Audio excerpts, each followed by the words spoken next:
political considerations which determine the issue. Can you really imagine that any government in the world, for the sake of Ahmadis, would take up the cudgel for their sake and pick up a fight with the government of Pakistan? Well, None, I think to that's my- what this is what they're formed. This is the No, thing no, that but they're formed to you do. talk of human rights and democratic rights and this and that. It's good to hear, but very difficult to practice.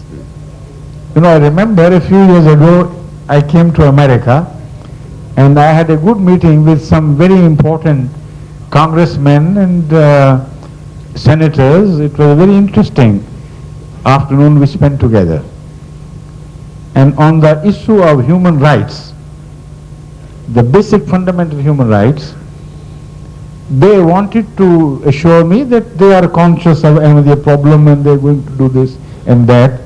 So I thanked them. I said, please, I'm deeply obliged to you on my behalf and on behalf of my community, but please don't do anything.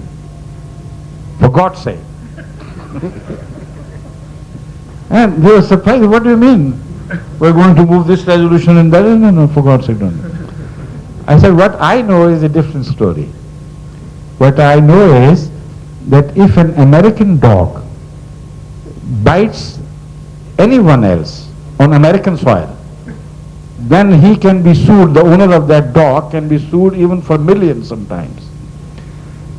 But if American dogs in millions bite others on different soils, then America fully supports them and says, hello, go ahead and do it.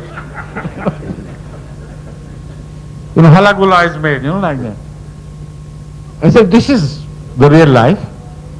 So I know, I said Pakistani dictator Zia, it was Zia in those days, he's your man. And you have come to an understanding, unwritten maybe, but an understanding, that you pursue our foreign policy and will not interfere in your internal policy. Whatever gives you strength is okay by us. But don't allow people to make loud noises. That hurts our ears. Otherwise, underneath, you suppress all voices and do whatever you like. So I said, this is the situation as I understand.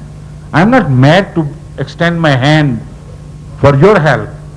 Well, I know without your consent, Zia's regime cannot survive. If you told him in clear words, in certain terms, unambiguous terms, that look here, from now on, you must respect the human rights of Ahmadis, or you are no more. I say all the human rights will be rehabilitated for Ahmadis, and there will be an immediate dramatic change. But he knows your language and you know his actions. And there's sort of compromise going on. And all of them agreed. None of them protested against this narrative.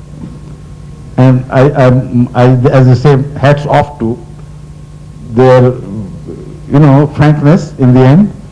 They said, yes, we know, this is exactly true. So this is what's happening in human rights, and these are loud words. I have two questions. Regarding Assam, we had a very small Ahmadi community there years ago when I was there. Yes. Has there been any progress? And I have a second question. You see, now recently, in the last 2-3 years, we have been making much rapid progress in that general area. In Philippines, in Thailand, and in parts of Malaysia, etc., Ahmadiyyat is making now real progress with the grace of Allah. But Northeast India itself, Assam... No, not yet. Not yet. Not yet. The problem is the communication problem. We have very few Ahmadis who know that language spoken there, in the general area you're talking about. And this is why I have been repeatedly reminding Ahmadis living in America particularly to get conversions from among these people who are living in groups in this country. Now, if we can't reach out to them, they have already offered themselves to us. So it is largely American responsibility to convert them in large enough number and to get from among them the more educated, well-versed people in languages and religion, etc., so that they can then begin to bring about a revolution in their own countries. Okay. Now this is what I also suggested to European countries, and they took it very seriously. I just spoke of Albanians, joining Ahmadiyya even in larger number. You know how it happened? It just happened that Sweden was one of the countries to whom I entrusted the task of converting Albanians. I see. Now they took it seriously, and with humility and prayer, they succeeded in having a few conversions in Sweden. One of them was so motivated, and he found Ahmadiyya so exhilarating that he said, I can't stay put in your country anymore. I'll return to my country and deliver the message. I'll not feel happy until I have delivered the message there. And so also some Albanians got converted to Ahmadiyya in Germany, and it was they who started delivering the message to other Albanians. Incredible. So this number suddenly swelling into thousands upon thousands is the result of a genuine attempt at the hands of some Ahmadis who took my advice and admonishment seriously and prayed, and with all humility tried to fulfill the obligation which rested on them, because whenever I invite you as Ahmadis to something, it becomes an obligation with you, and an holy obligation, because the purpose is divine and Allah's purpose which is to be served. Well, If Americans, as you have just mentioned, take up this challenge and start converting the Vietnamese, etc., here in America, I'm quite sure in a matter of a few years the whole situation will change. So now you have suggested, this becomes your prime responsibility. well, the opposition there is bred from ignorance more than anything else, just like... No, but this is the common factor working against all truth everywhere. Now don't try to wriggle out of this No, position I'm in not. which you have landed yourself. You know, in Punjabi there is a wise saying which has come to my help. It says, "Jara bole wahi bua khole." Whoever who answers the knock at the door must get up and open the door. So you have knocked at the door at the wrong time for you, Well, and right time for me. believe it or So not...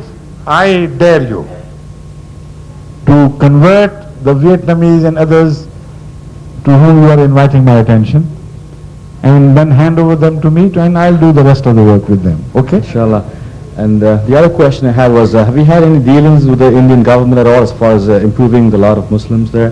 Because, I mean, Indian government? well, any officials at all as far as improving the lot of Muslims in India, because the Arab world knows about the persecution, but they don't do a thing, and there's no one really in No, the we are world. always fighting the cause of Muslims in general everywhere, even in India. Have you had any success, any Of promises? course, we have had success in a manner which others can even not dream of. You know, when the wave of persecution started in Rajputana, in the areas where there was Shuddhi movement, there the Hindus started, haranguing the common sensibilities of Hindus against that, and they started rushing there in large numbers. And there were also